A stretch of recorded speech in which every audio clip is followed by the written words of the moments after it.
Mayo Educación Ejecutiva les da la más cordial bienvenida a la Masterclass, las modificaciones que deben hacerse en el arbitraje en contratación pública.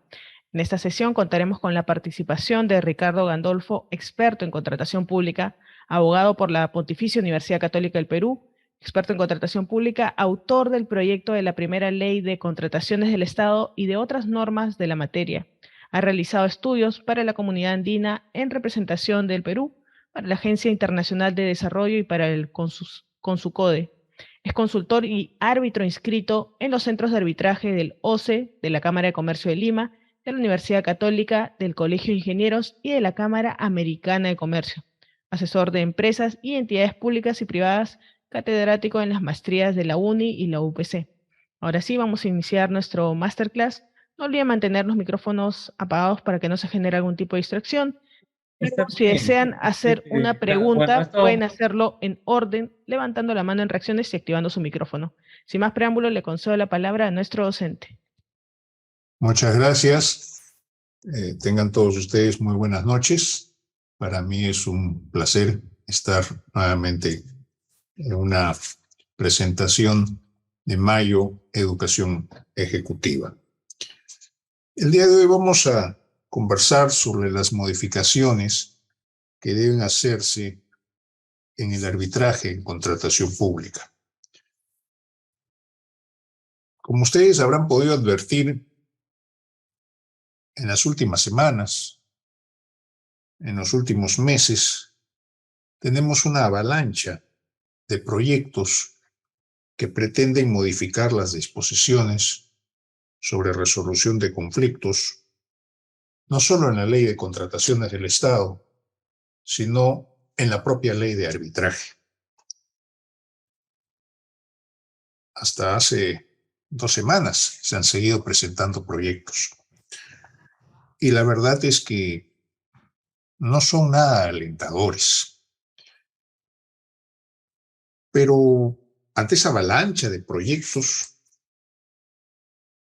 que finalmente pretenden acortar los ya limitados alcances que tienen los medios de solución de controversias en el marco de la contratación pública, yo creo que corresponde hacer lo propio y presentar también propuestas de modificación, pero no destinadas a perjudicar o eliminar el medio de solución de controversias que la norma ha elegido, sino todo lo contrario, perfeccionar estas disposiciones con el objeto de adecuarlas a las exigencias de la actualidad y de beneficiar al país y a su desarrollo. Por ejemplo, la más importante modificación que yo plantearía, y como lo dije hace una semana a los alumnos de la Maestría en Gestión Pública de la Universidad Peruana de Ciencias Aplicadas, UPC, es la de desechar para siempre la prohibición de someter a conciliación, arbitraje o junta de resolución de disputas las decisiones que adoptan las entidades o la Contraloría General de la República sobre adicionales de obra. Yo me pregunto, ¿cuál es la razón por la que esta clase de reclamaciones no puedan ser resueltas por las vías aplicables a toda clase de controversias? La norma vigente extiende el impedimento todavía más allá para comprender a las pretensiones referidas a enriquecimiento sin causa, a enriquecimiento indebido, pago de indemnizaciones o cualquier otra que se derive u origine en la falta de aprobación de prestaciones adicionales o de la aprobación parcial de estas. El numeral 45.4 del texto único ordenado de la Ley 30225 no solo estipula que no pueden ser sometidas a conciliación, arbitraje ni a otros medios de solución, sino que acota, correspondiendo en su caso, ser conocidas por el Poder Judicial, para rematar advirtiendo que todo pacto en contrario es nulo. No hay ningún argumento que convenza. Los defensores de la prohibición sostienen que a través de los adicionales se incrementa indebidamente el costo de los proyectos, causándole un serio perjuicio al Estado. La afirmación no tiene ningún sustento, porque el concepto mismo del adicional, recogido por el reglamento de la Ley de Contrataciones del Estado, lo identifica como aquella prestación no considerada en el expediente original que resulta indispensable para lograr la finalidad del contrato. Si por cualquier circunstancia le falta algo a una obra para completar su objeto, pues no cabe duda que eso que le falta tiene que hacerse. Y si tiene que hacerse eso que le falta y no estaba considerado en el presupuesto, pues tampoco cabe ninguna duda de que debe cuantificarse y pagarse. Si compras un corte de tela para que el sastre te haga un terno y no le alcanza, pues no cabe duda que tienes que comprar lo que falta. No puedes decirle al sastre, oiga, usted ponga el saldo de tela que falta. Tienes que ponerlo tú. ¿Cómo va a elevar el precio de una obra si le agregas algo que le falta? Sin ese adicional, el proyecto no está completo y por lo tanto el costo que arroja es ficticio. Tampoco está completo. Sincerarlo, ponerlo en su valor real, no es subir su precio. Solo es ponerlo en la realidad y sacarlo de la ficción. Porque el monto equivocado, el que adolece de un componente para lograr el objeto del contrato, no es el correcto. Es un monto insuficiente e irreal. El monto correcto es el que comprende ese saldo, comprende la integridad, el todo. Tampoco se te puede bloquear la posibilidad de utilizar un medio de reclamación rápido y eficaz que ha demostrado funcionar perfectamente para solucionar cualquier problema y que está previsto precisamente para eso, para solucionar cualquier problema que se presente en la relación contractual y para evitar que la obra se detenga, ahora que está de moda hablar de obras paralizadas, y no pueda retomar su avance hasta que se resuelvan todos sus pendientes, lo que con la intervención del Poder Judicial podría ocupar varios años, con las consecuencias colaterales que esos varios años acarrean, no solo para quien active el proceso, sino para todos los que en él participan. En el pasado, hace 25 años o más, también existía la posibilidad de ir a arbitraje, pero era una posibilidad alternativa a la del Poder Judicial. Y se iba al arbitraje, desde luego, pero las entidades no iban al arbitraje. ¿Saben ustedes qué entidades iban al arbitraje? Aquellas entidades que financiaban proyectos con fondos procedentes del exterior, porque en sus cláusulas se establecía el arbitraje como mecanismo de solución de controversias. No había escapatoria. Si no firmabas el convenio y por lo tanto no firmabas el arbitraje, no había dinero, no había financiamiento, no había obra, no había proyecto.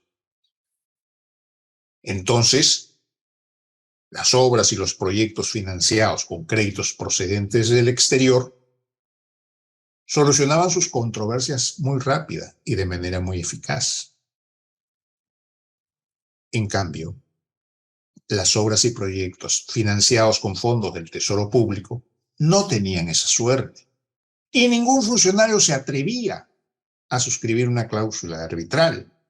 Por lo tanto, agotadas las vías administrativas, aquel valiente que quería continuar en su reclamación tenía que recurrir al Poder Judicial, como se quiere, como se hace ahora con los adicionales. Y al cabo de varios años, en la eventualidad muy probable de que hubiese ganado, tener que enfrentarse a una cobranza, muy probablemente a una entidad que de seguro ya estará quebrada para entonces, ya no existiese, y no hubiera quedado ni rastro de ella. De manera que, por eso siempre digo yo que en el Poder Judicial, en general en los pleitos, todos pierden. Pierde naturalmente el que pierde y también pierde el que gana, porque gana tan tarde, en una circunstancia después de haber gastado tanto dinero, tanto tiempo haber perdido, que gana y cuando quiere cobrar ya ni existe la entidad a la que le debería pagar. De nada le sirvió ganar. Bueno, para subir artificialmente el valor de una obra, porque eso es lo que se aduce que se podría hacer con los adicionales, subir el valor de una obra, se necesita inventar un adicional que lo impulse. Y eso no es fácil. Más aún en tiempos en que todo proyecto tiene inspectores de la propia entidad, auditores de los órganos de control, propios y ajenos, e incluso supervisores especializados para aquellas obras cuyos procedimientos de selección se hubieran convocado por un valor referencial no menor de 4.300.000 soles. Con todos esos celadores, ¿crees por ventura que va a ser posible pasar como indispensable aquello que es un adicional perfectamente prescindible? O sea, aquello que no es un adicional. No te digo que es imposible, aunque estoy tentado de hacerlo. Te diré que simplemente es muy difícil. Tendrías que convencer de la procedencia de una causa a ojos vista inviable a un conjunto amplio y heterogéneo de funcionarios y profesionales de diversas disciplinas y categorías distintas. En el peor de los escenarios, si alguien logra todo eso y la entidad niega la autorización que se le solicita, o de ser el caso, la Contraloría no aprueba el expediente que se le presenta, ¿crees por ventura que un tribunal arbitral va a apañar semejante ilícito de querer sorprender a todos y saquear las arcas fiscales, tratando de hacer creer que ha hecho lo que no ha hecho, haciendo creer lo que ha hecho, lo que no ha hecho, o de que es necesario aquello que no es necesario? Con todo lo que podría venírseles encima, serían unos suicidas. confinar y mantener esa reclamación en última instancia en el Poder Judicial garantiza acaso que no se proceda así? Tampoco, pero eso es lo que se está proponiendo. Lo único que está asegurado es que el proceso puede extenderse por más tiempo que la comprensible carga que lo aflige y que la obra puede entramparse y quedar paralizada sin necesidad alguna y por un mayor tiempo. En consideración de todo ello, yo quiero reiterar, y vengo reiterando en cuanto foro puedo, la propuesta de eliminar la prohibición de someter a arbitraje, conciliación y junta de resolución de disputas a todas las controversias que se susciten como consecuencia de la decisión que adopta la entidad o la Contraloría General de la República sobre las solicitudes de adicionales de obra, enriquecimiento sin causa o indebido, indemnizaciones o cualquier otra que tenga relación o se derive de lo mismo. La referencia que hace la norma a que la prohibición se extienda a las solicitudes sobre enriquecimiento sin causa o enriquecimiento indebido obedecen al hecho de que en el pasado, no tan reciente, pero así estaba en el antecedente, se creó la prohibición de someter a controversia, vía arbitral, conciliación y junta de resolución de disputas, las reclamaciones sobre adicionales. La imaginación del contratista y del proveedor hizo que cree la figura del enriquecimiento indebido, el enriquecimiento sin causa, porque evidentemente, si tú haces aquello que la obra necesita y que no estaba previsto ni en su presupuesto ni en sus planos, pues has gastado costo directo, gasto general y tendrías derecho a una utilidad.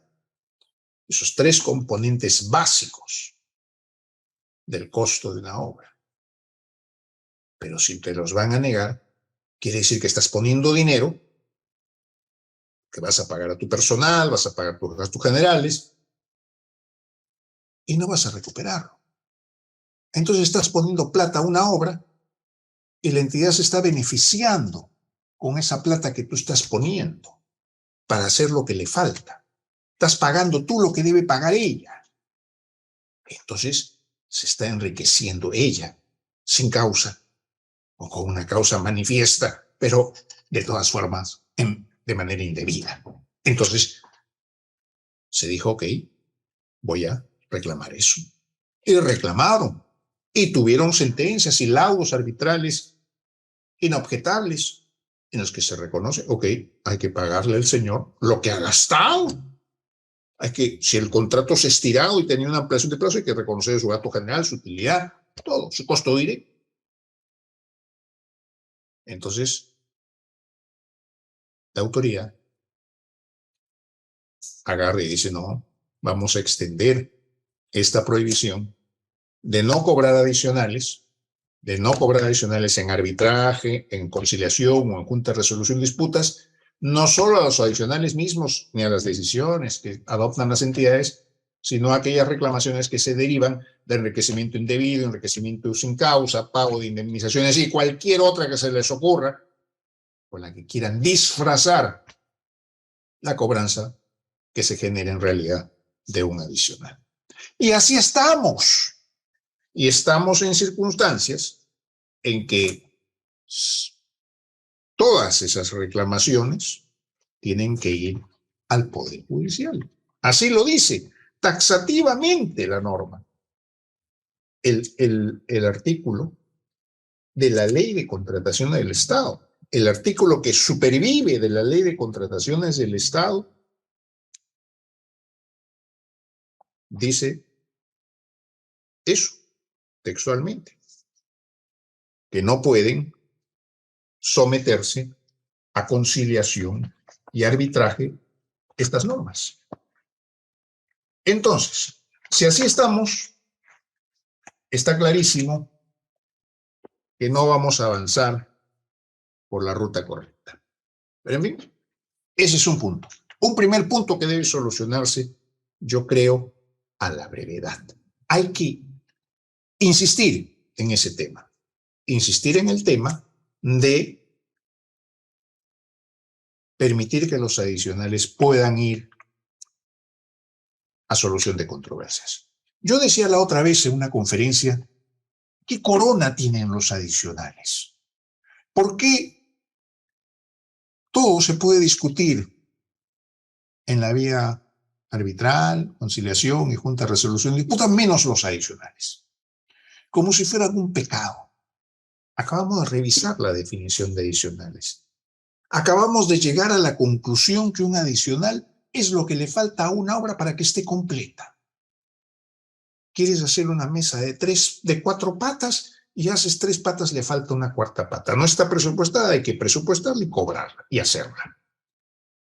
Oye, no, como no está presupuestada y no está en el presupuesto, no está en el expediente, esa cuarta pata la haces tú. Oye, yo soy el contratista, yo ni siquiera soy el proyectista, por último, si hay un error de repente del proyectista, pero yo que soy el contratista, la cuarta parte la voy a hacer, voy a pagarla, voy a pagar a mi carpintero y no me la vas a pagar.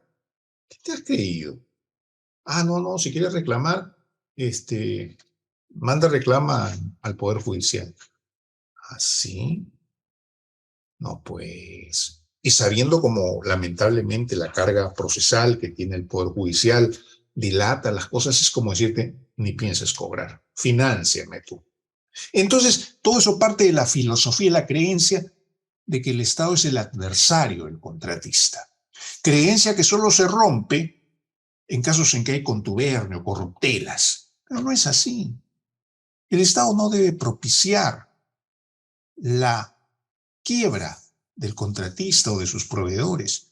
Debe propiciar que sigan trabajando y debe dejarlos trabajar, y si tienen una reclamación justa debe atenderlas. No te digo que sea su compinche, sino que defienda sus fueros, trate de obtener los mejores precios, pero sin abusar. Y esta es una posición de abuso manifiesto. Pero hay más. El numeral 45.5 de la Ley de Contrataciones del Estado advierte que para los casos específicos en los que la materia en controversia se refiere a nulidad, resolución o liquidación del contrato, ampliación de plazo, valorizaciones o metrados y a la recepción y conformidad de la prestación, la reclamación a través de la conciliación, el arbitraje o la junta de resolución de disputas debe iniciarse entre los 30 días hábiles de haberse tomado conocimiento del hecho que la genera. El numeral siguiente, o sea, el 45.6, acota que en supuestos diferentes, la reclamación a través de los medios de solución de controversias previstos por la norma deben ser iniciados por la parte interesada en cualquier momento antes de la fecha en que se haga entrega del pago final. Se entiende que programado en función de cada contrato. Habida cuenta de que pueden producirse nuevos pagos, precisamente como consecuencia de lo que se disponga al concluir la conciliación, la junta de resolución de disputas o el arbitraje. En un principio, en la primera ley de contrataciones del Estado, 26850, que tuve el gran honor de elaborar, de redactar su primer proyecto, no había plazo para reclamar. Uno podía hacerlo en cualquier momento, antes de que termine el contrato. Luego empezaron las restricciones en la creencia equivocada de que imponiéndolas, las restricciones, se podía reducir el número de reclamos, porque ya existía este frondoso número de arbitrajes que agobia supuestamente a la administración pública. ¿Qué se hizo como solución? Se pusieron plazos perentorios de caducidad. Primero, se les puso un plazo de apenas 15 días. Tenían anticipación de plazo, 15 días hábiles y tienes que presentar tu arbitraje, si no caduca tu derecho. Olvídate, a llorar a la playa. Al demostrarse que era totalmente absurdo ese esquema y que más bien multiplicaba los arbitrajes en lugar de disminuirlos, porque claro, tú metías tu arbitraje inmediatamente, sistemáticamente, y ni bien te negaban algo, arbitraje. Entonces multiplicaba la cantidad de arbitrajes. Entonces, como gran solución, se duplicó el plazo y se fijó en los 30 días que existen hasta hoy, como si el problema estuviese en el tiempo que se necesita para escalar a otro nivel un pedido que no atiende la entidad. No fue solución. La solución está en volver al comienzo. Dejar en libertad las partes para formular sus reclamos cuando lo crean pertinente, mientras el contrato no sea liquidado, salvo por cuestiones, lógico, de vicios ocultos o problemas que se susciten de la propia liquidación. Se reducirá el número de arbitrajes, ahí sí, porque hasta por economía procesal, las partes unificarán solicitudes y desistirán de unas en procura de impulsar otras, o finalmente renunciarán a algunas porque comprenderán que sus pretensiones se han visto compensadas por otros hechos o subsumidas en otras reclamaciones concedidas con posterioridad. Se abrirá, en fin, un abanico de posibilidades, todas ellas favorables a un mejor desarrollo y manejo de las discrepancias. A eso hay que apuntar y no a propiciar la mayor cantidad de arbitrajes. No, estamos equivocados. Ese es otro punto que tiene que revisarse, que tiene que, de alguna manera, encontrarse una solución.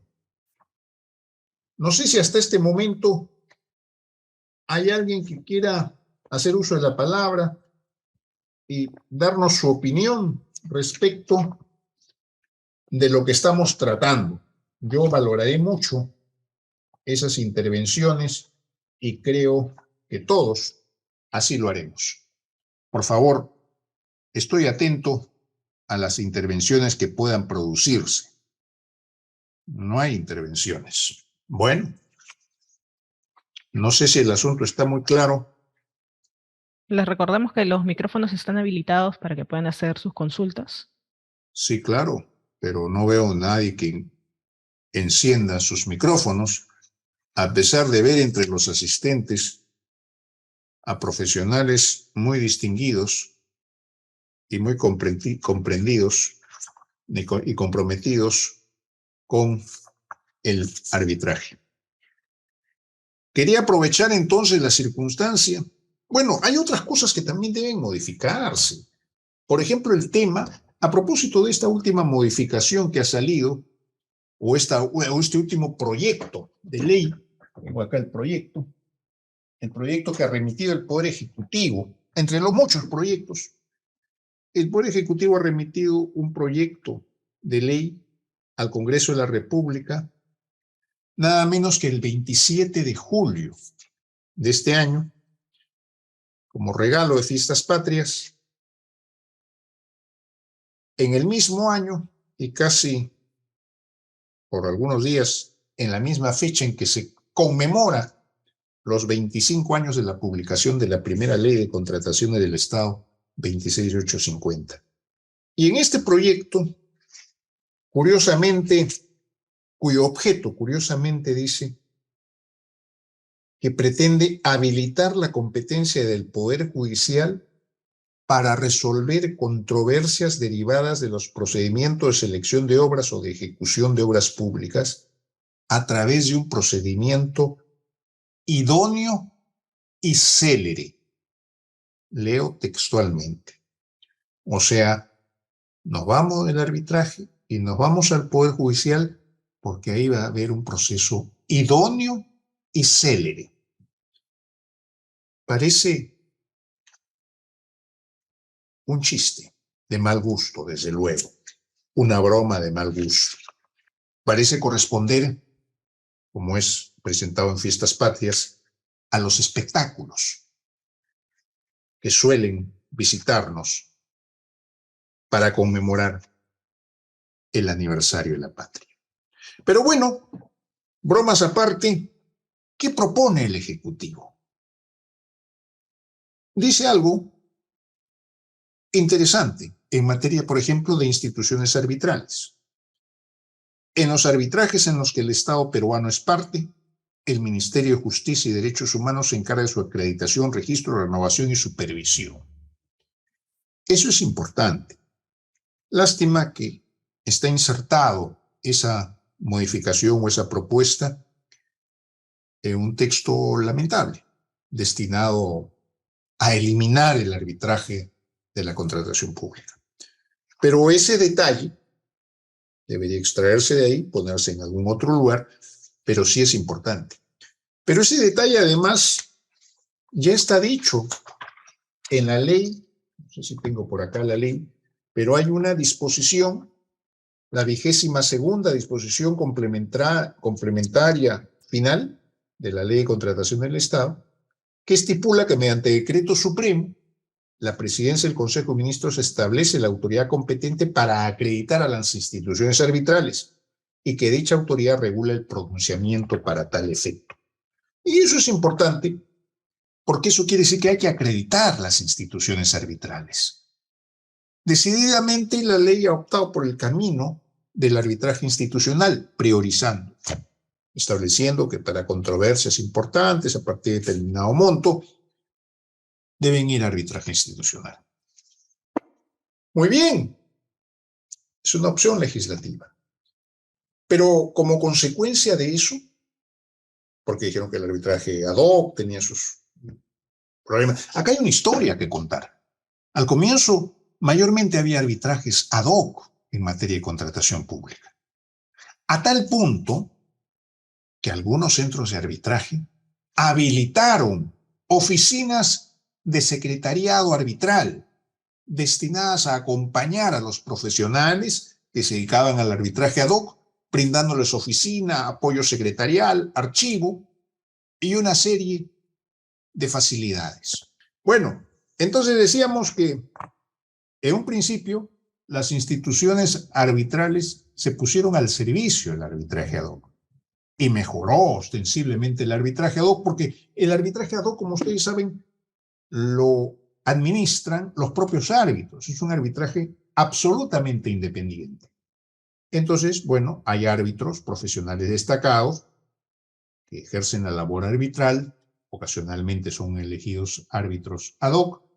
Entonces, algunos de ellos incluso no tienen instalaciones propias para llevar sus procesos arbitrales y llevar sus audiencias.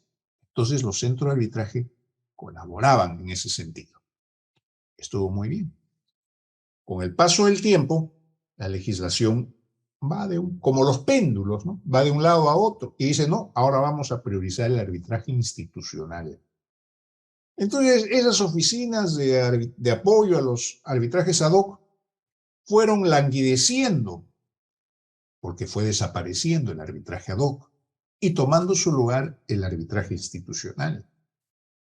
Entonces, esos árbitros que, por ejemplo, no estaban afiliados a algunas instituciones arbitrales, se iban a quedar en el aire, probablemente no iban a poder arbitrar.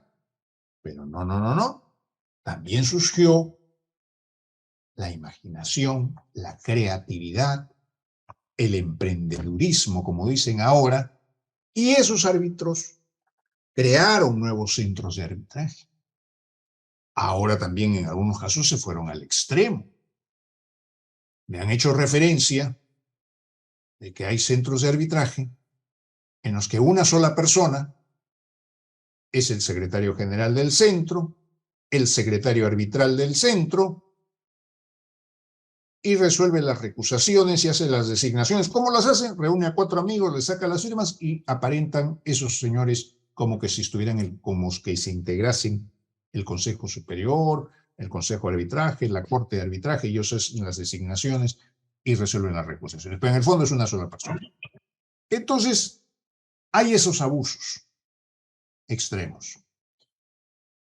Y claro, el arbitraje en esa medida nació o renació en la legislación nacional conjuntamente con la conciliación, con la nueva ley de conciliación. Y la ley de conciliación, por ejemplo, estableció que no podías ir a ningún juicio si es que antes no pasabas por la antesala de la conciliación. Entonces, se creó un requisito, desde mi modesto punto de vista innecesario, que terminó, creo yo, encareciendo y dilatando los juicios. Para ir a un juicio tenías que previamente ir a una conciliación.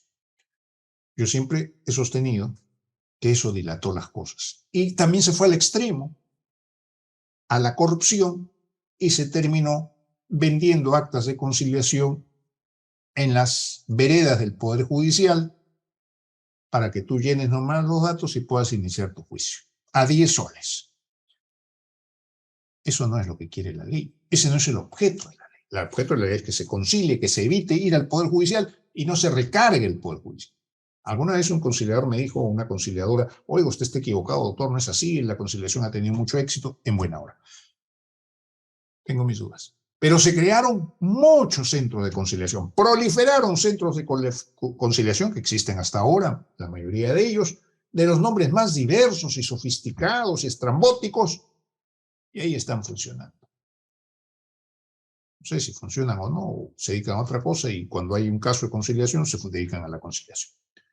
Pero tenían que estar empadronados y registrados y tener algún curso, seguir una preparación y acreditarse ante el Ministerio de Justicia.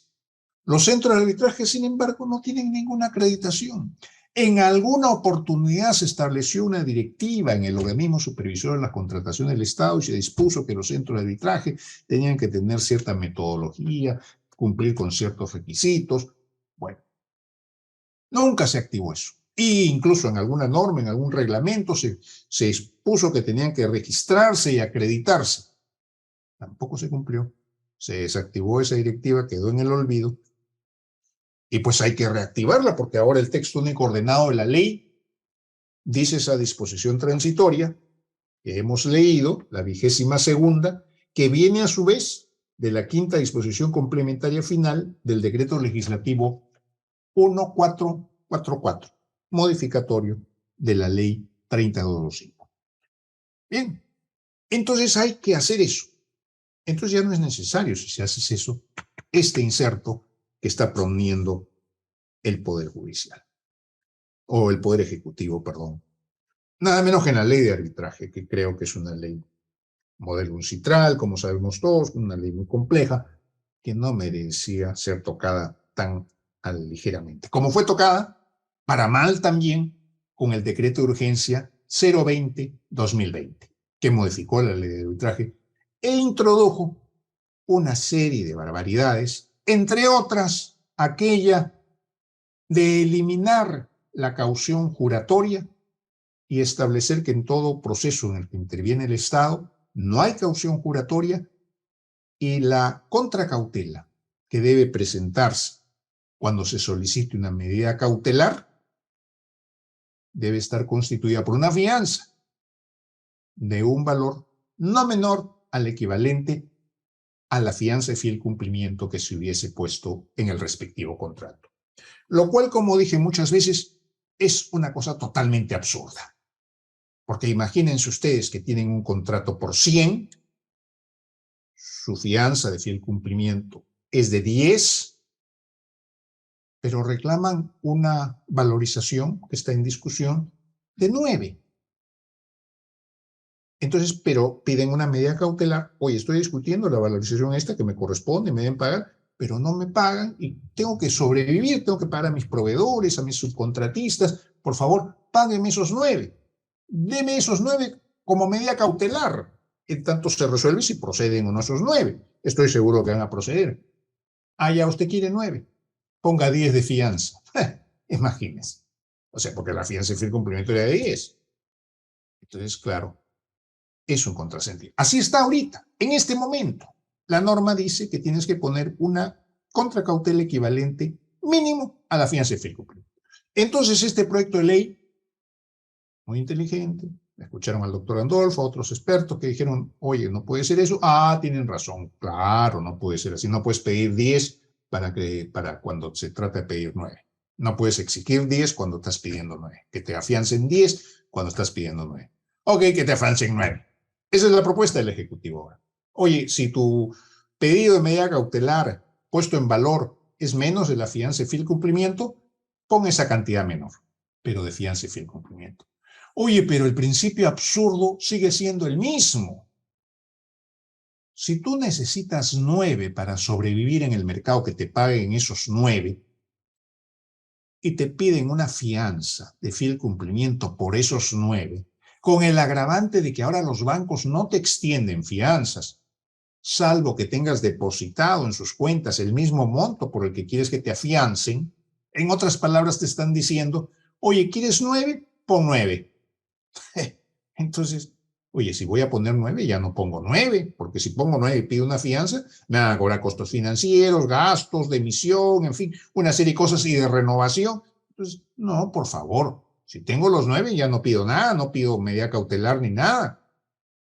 No tengo los 9, por eso es que los pido, porque tengo que pagar, pero no me digas págame al banco, pon en el banco, Dios mío.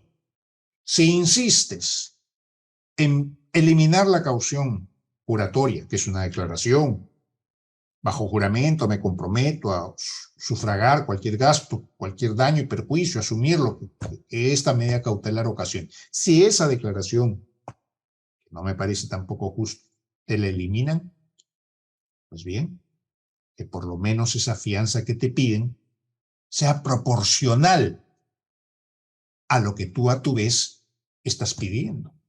Estás pidiendo 9, que la fianza sea del 10% de 9, 0.9. Y eso pones de fianza y eso corres el riesgo de perder por el daño que puedas ocasionar eventualmente. Pero no, tiene que tener cierta lógica todo en la vida. Entonces ahí partes de un error muy grave. Otro error muy grave es olvidarse de la medida cautelar que pueden dar sin notificar a la otra parte. Oh, que ha habido algunos abusos, 2 creo, se han citado, de miles. No puede ser así. O sea, a veces tú dices, oye, págame estos 9 porque tengo que pagar los contratos. No le voy a notificar a ver qué dice la entidad. La entidad va a decir que no, pues. ¿Qué va a decir? Sí, páguenle, no, pues. O sea, ¿cuál es el objeto de notificar a la entidad? O sea, ¿la entidad acaso va a decir sí? Denle su platita al señor. No, se va a oponer, no va a querer y va a ponerse como gato panza arriba para tratar de que no se le dé esa plata.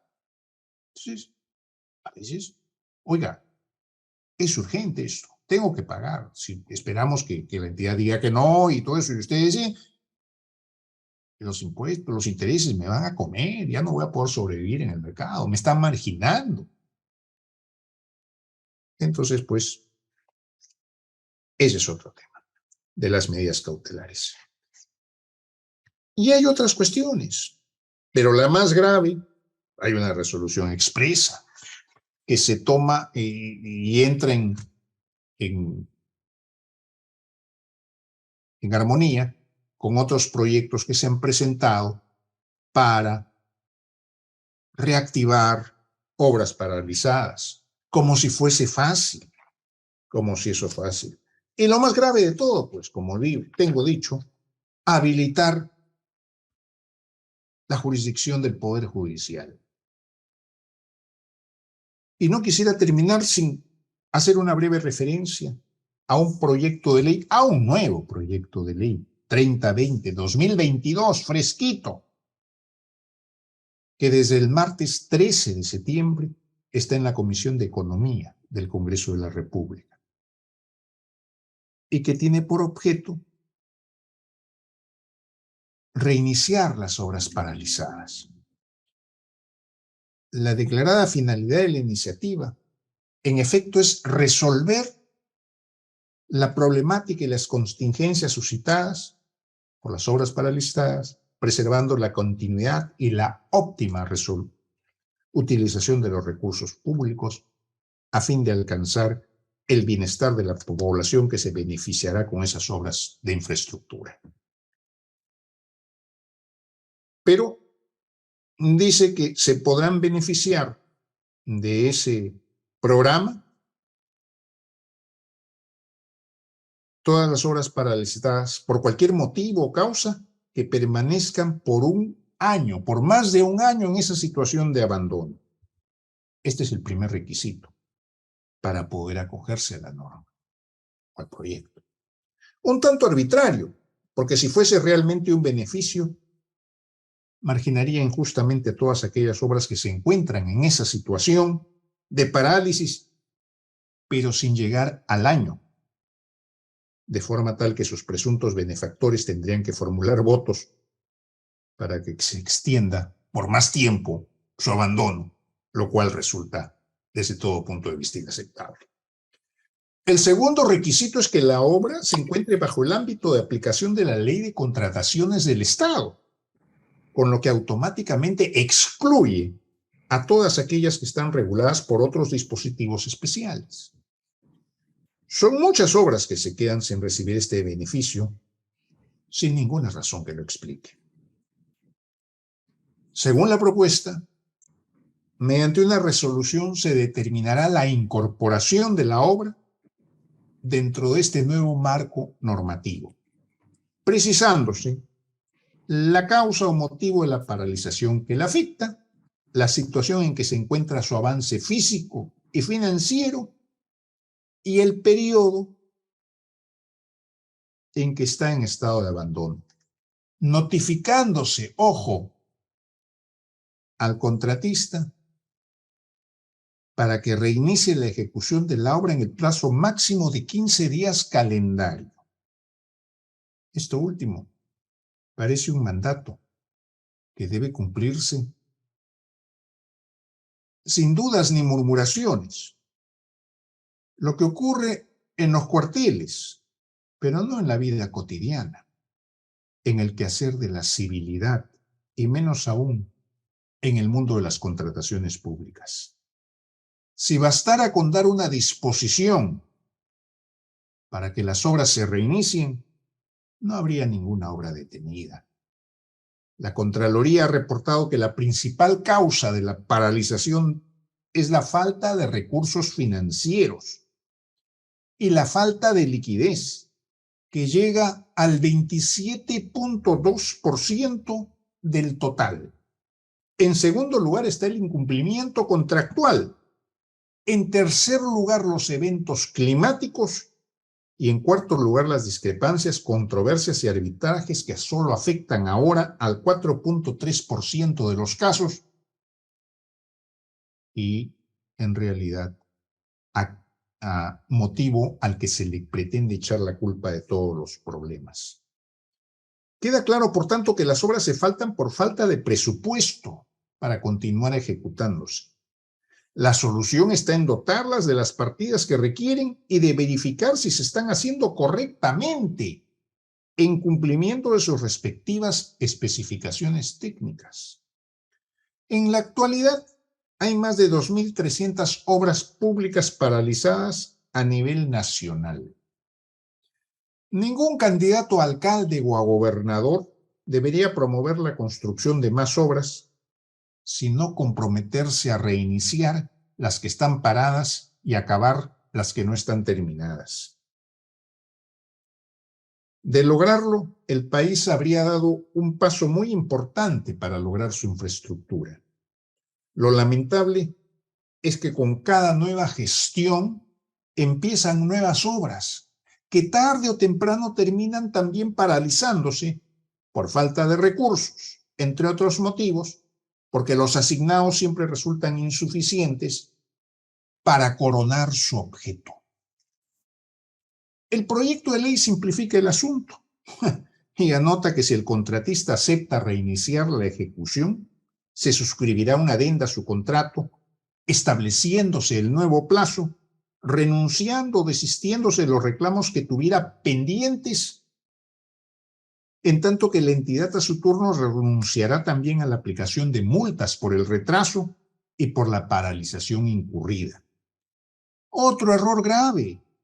Si se ha producido la paralización por falta de fondos, no es por una causa atribuible al contratista. Por tanto, si tiene reclamos en curso, carece de toda lógica pretender que se desista de ellos.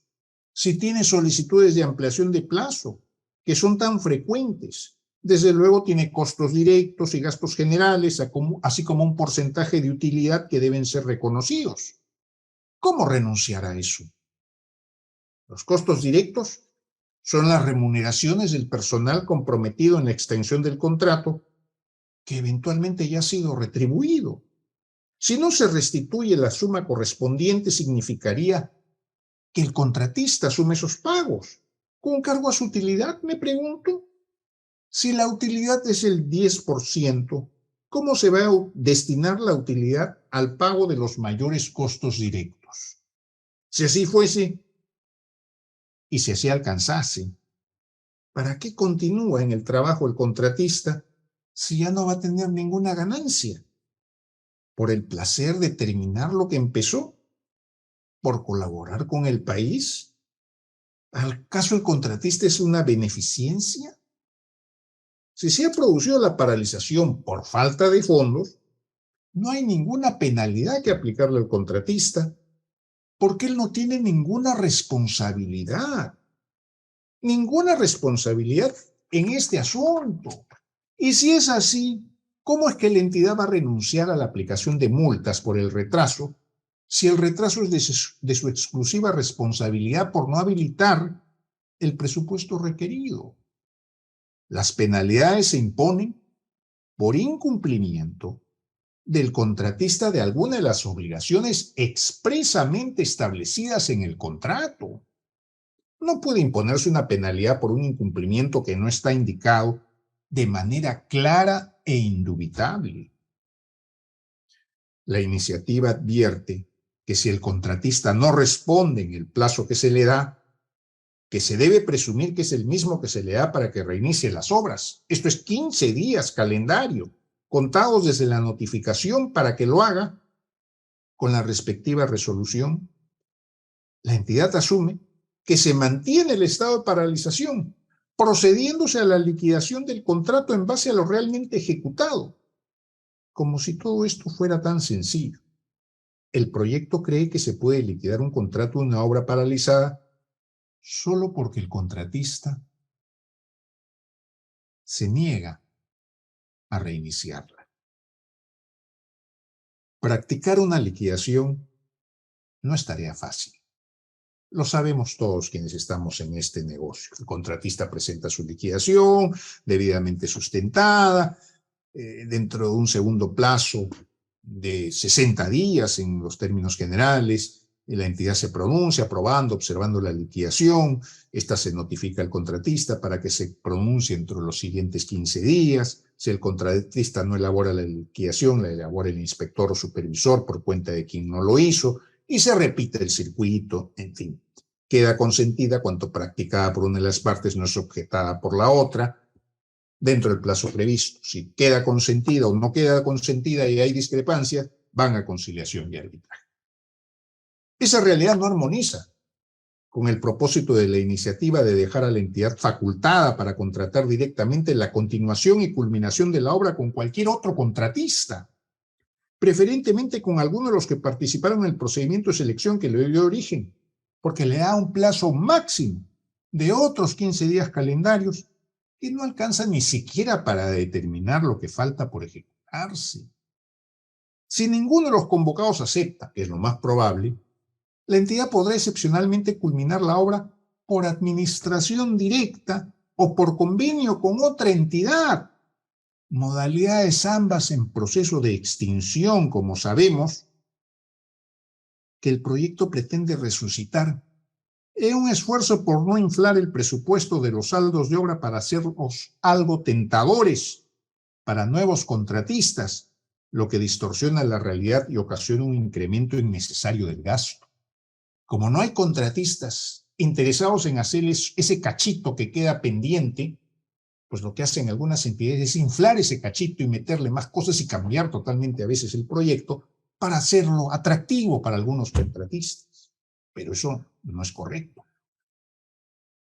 Otro despropósito mayúsculo es pretender prohibir cualquier reclamo o impugnación contra la decisión adoptada para la culminación de la obra, pues es un derecho consustancial a cualquier contratista accionar contra cualquier hecho que a su juicio lo perjudica. Señal inequívoca de que los autores del proyecto no han realizado previamente ni siquiera las consultas más elementales para no colisionar con el ordenamiento jurídico vigente y con el debido proceso. Solo esa grave omisión bastaría para enviar este proyecto al archivo. Queremos agradecer al doctor Gandolfo por la información tan valiosa que nos ha compartido en base a su experiencia en esta clase maestra. Mayo de Educación Ejecutiva les agradece su participación. Buenas noches. Buenas noches. Buenas noches, doctor, y muchas gracias por una magnífica clase. Muy amable, un placer de estar con ustedes.